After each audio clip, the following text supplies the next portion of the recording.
来看中南部这波黄山雨，雨水又是真多。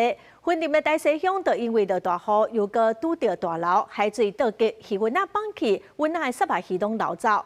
为渔船的水嘛变正，这恐惊嘛影响到蛤蟆哦。另外，屏东东港嘛有砖头，海水倒急，路拢积水了。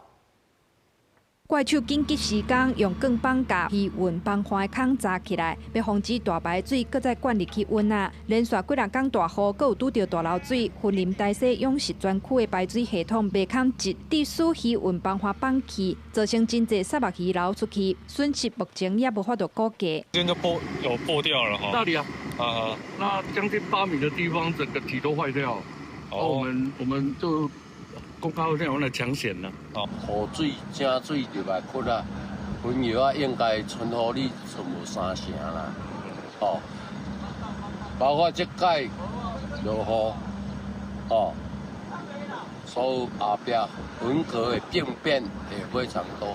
养殖户表示，目前受到影响的养殖户至少6户，规个鱼运因为放花，已经互大量的大排水灌入去，厂商真悬，简单当用钢棒暂时扎咧，避免灾情扩大。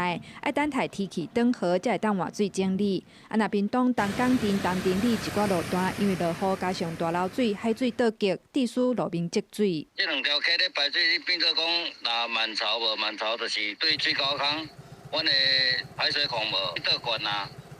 海水对阮的排水系统无倒灌起来啊。东港东镇里里长表示，16透早有一寡凹窟有海水开始入来，一直到透早11点积水才会慢慢提起。预计17会知影，抑个有积水的状况。未来希望顺利争取经费，甲路面贴悬，改善因为海水倒激来饮水的情形。记者综合报道。